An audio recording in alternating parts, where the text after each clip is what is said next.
I'm not trying to say Jake is an all-seeing, all-knowing God. Oh, I don't know. Oh, I'll just keep wearing my glasses. Ooh. Very faint blur challenge. What? This is actually a really big mistake I made. I actually cheated my eye tests. Patching. It's not going to improve your eyes that much. All of my other videos are like into the basement. They're in the basement as far as I care. This video is about my myopia mistakes. Now, I'd hate to say it, but most of the videos on this channel are very sensationalist. It's basically me just screaming into a camera going, "This is amazing! I'm making so many improvements!" But at the end of the day, I wasn't actually making many improvements at all for the first part of my journey. I'm here to set the record straight and tell you what you should do so you can avoid making the same mistakes I did. By far my biggest mistake when starting out was reducing too much. I originally had -5.5 and -5 glasses, and I had reduced to -4 and -3. Jake does not recommend reducing more than 1 diopter for your first pair of Normalised. A lot of strain, ciliary spasm will come off in the very early parts of your process, and that will lead to crazy fast improvements for a temporary short period of time. After that, you don't want to reduce too quickly in the slightest. 1.5 was far too high for me. So from the very beginning, I had started out at the wrong position. And then to make things much worse, I just compounded the problem and I started reducing like crazy. This is due to blur adaptation. Blur adaptation is when you see too much blur, the world is too blurry, and your visual cortex actually does a little life hack and makes the acuity of your vision, that's like seeing text and other high contrast things, it makes you seem like you can see the world and read text and stuff, and it works very well. But your eyes haven't improved in the slightest, it's just your brain perceiving the blur in a better way. Let's get into the real mistakes. I was chanting back in my chair like, "I can see now, I can see now." This wasn't actually a mistake. I just wanted to share this moment with you again. Somebody asked me how I do active focus. What is it and how do I do it? It took me about, I think, 5-ish days to figure out how to do it. I wasn't sure I was doing it correctly at first. So this first mistake is believing I had found active focus when I really hadn't. If you look at an object, your eye will naturally accommodate for that object, which means it can get slightly clearer when you look at it. This is natural, it happens to everyone. There's no special thing about it. So a lot of people, a lot of new people, myself in this case, look at text and they just look at it and then it tiny bit clears up and they think, "Oh, this is active focus, I knew it."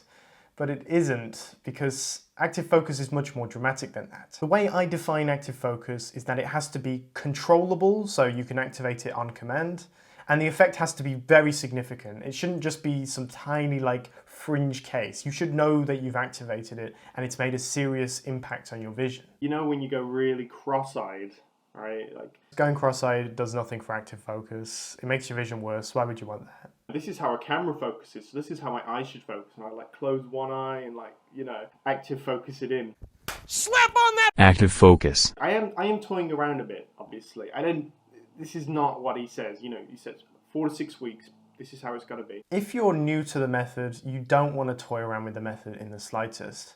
I'm not trying to say Jake is an all-seeing, all-knowing God who knows what everything should be, but you got to remember he's done this with thousands of other people who have made big improvements in their eyesight. You need to follow it pretty much to the T.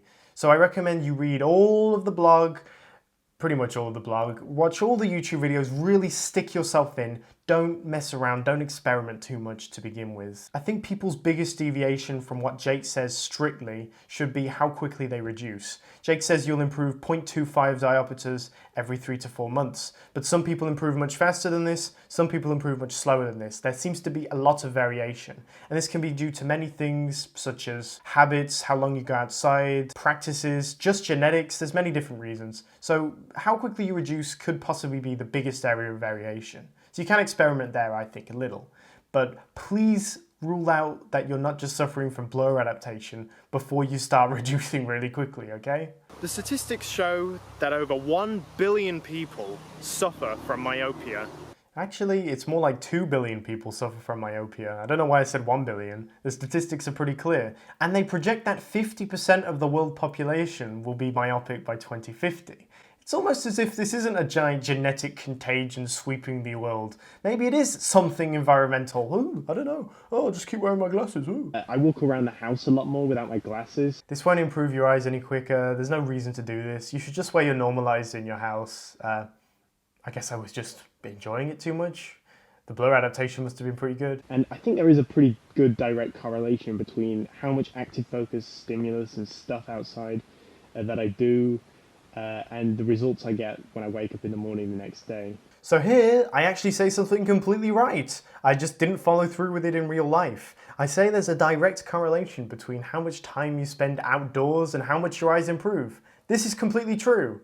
It's a shame I didn't take my own advice. In my spare time, I never went outside. I didn't go outside, I didn't get that active focus stimulus you so crucially need to improve quickly, or at all really. I wasn't getting any of that, so my habits weren't in the right place. If you're gonna do this, and you're not reducing like an idiot like I'm doing anyway, that's another reason why I wasn't improving, as you know. But if you get the right prescription, you also need to make sure you have the right habits. You need to go outside as much as possible each day. There is a bit of a diminishing returns effect, so more than 3 hours is really not necessary, but Jake does recommend 2 to 3 hours outdoors every day. What else are you going to do with that time? But I cannot stress enough how important going outdoors will be for your eyesight. If you don't do it, you won't improve. So don't do what I did, make sure you go outdoors loads. Once you know how to do active focus, there's a neuron that connects to another neuron, and you know how to do it. And you can do it. In all seriousness, myopia episode 7, completely legitimate. I did actually find active focus on that day, even though I was wearing really reduced glasses. You can pull it off, and once you learn how to do it, you don't ever forget it. So myopia episode 8 is when things get crazy. It's the descent into chaos, blur adaptation madness. Let's go.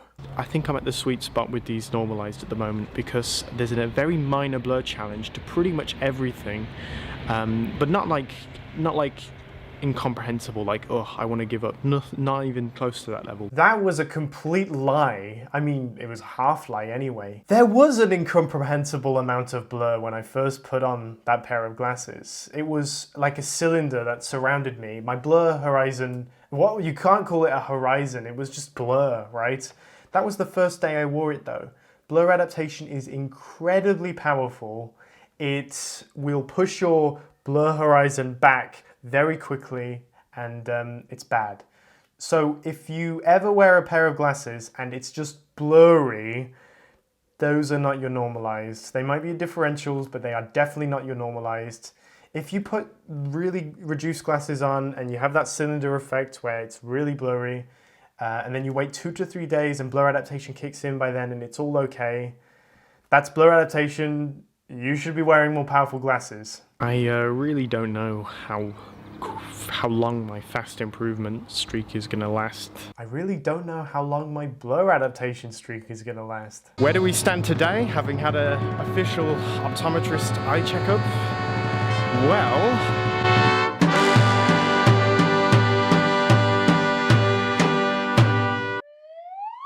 this is actually a really big mistake I made. I actually cheated my eye tests using active focus. You have to remember, active focus can be an incredibly powerful effect. It can turn, if you're 1 diopter undercorrected, you can active focus to a point where that letter will be on the very blurry, but you'll be able to make it out with active focus. And if you're 0.5 reduced and it's blurry, you'll be able to see it completely sharp, no questions asked, at least in my experience. I mean, it just goes to show how powerful active focus really is. But you should never reduce based off of your active focus blur horizon. Reduce based off of your normal blur horizon without active focus, and only really go 0.25 diopters below your 20/20 correction level. 0.25 is all you need to get enough stimulus, unless you're really high myopia, like -7 or higher or something like that. But you don't improve faster by reducing more. You just don't. So here we are at episode 10, and things are gonna get stupid. Well, the glasses I'm currently wearing, -1.75 in my left, and -3 in my right. So episode 10 was made 9 days after I made episode 9. And in that episode, obviously, as you'll know, I said I had -425 and -325. And that was cheating the eye test with active focus, but let's forget about that. So if your eyes are saying that, if you actually had an eye test that said that, the correct thing to do would be reduce to -4 and -3. So why in the heck do I reduce to -3 and -1.75? I have no idea. Like, what are you doing? By episode 11, I had mistakenly believed my vision was improving crazily fast, and I had to equalize my prescriptions now, etc., etc. It's rubbish because it's just blur adaptation and I wasn't making any improvements, but there we are. So wearing this pair of Normalised, there is a very faint blur challenge in the distance. Very faint blur challenge? What? -3 and -175. How is that a minor blur challenge? Honestly, I have no idea how I had reduced this much and I was still saying things like, it's a minor blur challenge. No. I think the big problem with this is that I was focusing far too much on the acuity of text. Now, the acuity of text is precisely the thing that improves during blur adaptation. Your general vision of, like, I don't know, doors or whatever, your surrounding area, outside, outdoors, that will not improve nearly as much. But your acuity on high contrast things like black text on a white background, this will improve loads when you go through blur adaptation. So I was focusing so much on those sorts of things, those high contrasting stimuli, and I didn't notice the other things. So I guess I can see where I'm coming from, but perhaps I should have been a little more observant, really. I don't even wear differentials anymore. I can just see my laptop screen. I don't need differentials, I don't wear them anymore. So I actually say I don't use differentials anymore. Now, I can see my laptop screen at a reasonable distance without my glasses, but it's not very comfortable to say the least. And honestly, if you need differentials, just wear them. You'll have a much better experience and there's no point not to wear them unless you really don't like glasses. You need glasses. If you need glasses, just wear them, okay? You don't improve your eyesight by not wearing glasses. There's no benefit to not wearing differentials if you need them. But if I de-active focus the image, the blur horizon just comes right the way back. And if I didn't know what I was doing, I'd be like, whoa, this is such an undercorrected pair of glasses, what am I wearing? And the price tag is completely blurry, I had no chance of reading it. So here I say when I stop active focusing, the blur horizon just comes whoosh right back. Well, that's a sign I've reduced too quickly, my friend. If you have incomprehensible amounts of blur after you stop active focusing, it's a sign you've just reduced too quickly. A good pair of Normalised, there should be a mild to moderate-ish amount of blur in the distance, and you should be able to clear up pretty much all of it with active focus. There might be some double vision, that's okay, but you should be able to clear pretty much all of it with active focus. And I mean all objects should appear crisp and sharp, not just number plates and text. Don't focus on the acuity of those exclusively, focus on everything. Over the past 2-ish days, I've been wearing plus lenses, +1 diopter in both of my eyes for close-up. Here I talk about how I'm using plus lenses. This is a minor mistake because I stopped doing it quite quickly, but just to clarify, Jake doesn't recommend plus lenses. I don't recommend plus lenses. I think it messes up with my visual cortex a little bit, and they're just not necessary. If you're short-sighted, you should be able to hold the book. If you're reading a book, you can just hold it, you know, wherever it's comfortable. You don't need plus lenses to reduce ciliary spasm or whatever. If you don't believe me, just experiment and try. Maybe plus lenses are great for you, but they generally don't work for a lot of people. So what do you find to be beautiful? Is this your ideal male body? Another wienerless man, but it does represent a muscular man. He's in good shape. Is this the ideal male body? Is this beautiful? Is this what people want? Patching! It's a quick fix sort of thing. It's not going to improve your eyes that much. Your key stimulus should be outdoor distance vision. Jake doesn't recommend patching. I can't say it's helped me that much at all.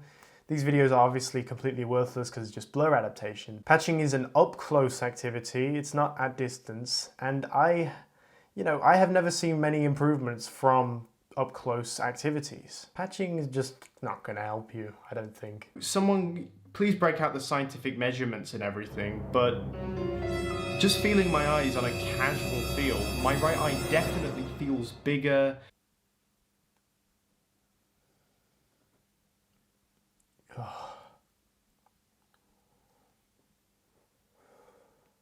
Let's just be clear for a second. 1 millimeter in your eye, that is about this much of a tape measure, which is nothing. 1 millimeter in your eye is the equivalent of 3 diopters of correction. 1 millimeter, just 3 diopters. So if you're myopic, you have -3 myopia, your eyeball is longer by 1 millimeter. That's it. Not much. And furthermore, this happens at the back of the eyeball. So that's the stupidest thing I've ever heard. I'm sorry. I'm feeling my eyes and judging my myopia based off of that. It's rubbish. What the heck? This video gets the cringiest video I've ever made award. That's the objective reading on the eye test, but again, I don't take eye tests that seriously. I don't have a lot of respect for opticians. I mean, there is subjectivity to eye tests, but not by this much. At this point, I was wearing -3, -175. The eye test said -4 and -3, and that was when I cheated it with active focus. So my myopia value was even greater than that. You gotta treat them seriously enough. Don't just write them off. I personally reduce based on the tension in my eyes during active focus. I actually agree with myself very strongly here. I do think active focus is a brilliant way to know when you should reduce. Totally. If you can active focus easily and without much effort, then you might just be on the right reduction. But if active focus is too hard, if you can't resolve blurry objects in the distance very easily at all, if you're struggling, then it's a sign you've probably reduced too quickly and you should bump up your correction by 0.25 diopters, get it back to where active focus is much easier, and then give it a bit of time before you go back down again. This pair here, -175, -2.25. I have no words for this. What the heck am I doing? I can tell you now, at this point, my eyes needed -4.75 and -3.75. What I've done instead is I've changed my diopter ratio to 0.5 difference between the eyes. Don't know why. I mean, it was 1.25 a few moments ago. Now I'm just reducing the ratio. Don't know why. 2.25 and 1.75? That's so low. Like, what possible benefit can my eyes receive from this? It's just so abnormal. This is what Jake calls not knowing what you're doing and monkeying around with lenses. It's just stupid. Like, why am I changing my ratio by like 0.75 or something? What am I doing? So episode 14 is finally when I start to understand that I haven't been improving as quickly as I said I was. I'm back on -2.5 and -375, so I've gone up, back up. Here, aside from the typo I made where I messed up OD and OS, got them the wrong way around, I say I've gone back up, but it's still too low. My eyes need -475 and 375, not, what, 375, 250, blah, blah, blah, blah, blah, blah, numbers, numbers, numbers. But at the end of the day, it was still too low. I had failed to realize that my starting point, all the way back in episode 2, when I first got my new first pair of reduced glasses, I failed to realize that that pair was the wrong starting point all along. I have been making consistent improvements. Unlikely, it's still blur adaptation. I don't know what's happening with my eyes. But let's say for a moment I was making consistent improvements.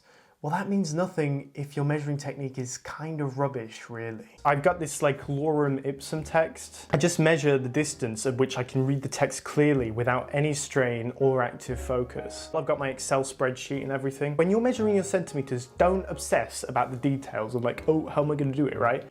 I know I say it doesn't matter what your measuring technique is, but one of my huge, big mistakes throughout this process was neglecting measurements. Centimeter measurements are very important. I started out by not doing any measurements. That's lazy. And then I go on to explain in this video that I use a notepad document with lorem ipsum text, that's just sample text, and I full screen it on my screen and I use a tape measure and I see how far away I can get with it and sort of something like that. It's too subjective. I'm not using differentials to measure. The higher your myopia, the higher you go, the harder it is to accurately measure your myopia without differentials. And there is no way better to measure than Varicari's amazing vision logging tool, which I am totally promoting because it's amazing. It's free to download. It's this little nice program you can open up, and it gives you a target in the middle of your laptop or whatever screen you use. You use your tape measure and you measure it. You can input your differentials into the thing and it will take into account this when you log your results. Alternatively, you can use the myopia edge of blur calculator thing on the website. When you're measuring your centimeters, don't obsess about the details of like, oh, how am I going to do it, right? The most important thing is pick any way you like and just stick to that one method. Vision logging tool. Honestly, that thing is brilliant. Use that. Honestly, that's what I'm going to tell you to do. So yeah, that's all I have to critique. Those are all my old videos, real cringy, reducing too quickly. In summary, my mistakes were: number 1, starting at the wrong point for my reductions. Number 2, reducing too quickly. Number 3, I thought I had found active focus, but I didn't. A lot of people do that as well. Remember, you want something that you can control on command, and it produces a really noticeable effect in your vision. Don't just look at something and it magically kind of sort of clears up, but not really. That's not consistent. Number 4, I cheated my eye tests with active focus. There's no point in having an eye test if you're not going to do it properly. Number 5 was not measuring my centimeters, and perhaps not measuring them correctly as well when I tried to start measuring them. Furthermore, big mistake number 6, which I did not mention at all, but I will mention it to you now. When I was measuring my centimeters, oftentimes I would be at much further distances than when it was completely clear. So the edge of blur was realistically closer to the screen than I was measuring, but I was being cheeky. I was coming back, I was like, oh, well, I can read the text. I can read the text from here, so I guess that's my true myopia level, whatever. No, there's no benefit to doing that. Make sure you see the text completely clearly at whatever distance you choose for your result. It's very important to get enough time going outside. Your improvements will be a lot slower if you don't go outside. I'm noticing the difference with the bright sunlight we have nowadays, in this season anyway. The sunlight is good, going outside is good. Jake recommends 2 to 3 hours a day outside if you can. What else are you going to do with that time anyway? Once you notice your vision improving, you will not be complaining, you'll love doing it. That's it. I want to put a big floorboard underneath all of my other videos. All of my other videos are into the basement. They're in the basement as far as I care. I don't want to be reminded of them because all of those videos are just me going, crazy improvements, this is amazing. What a waste of time, really. I could have improved so much more if I had thought about what I was doing a bit better, and I chose the right Normalised, basically. You should join the myopia Facebook group, you should join the forum, and you should join the myopia Discord server. People talk in it. Not over voice most of the time, but through text. We have good text conversations, so you should join. People talking all the time there. Thanks for sticking around, and I'll see you next time.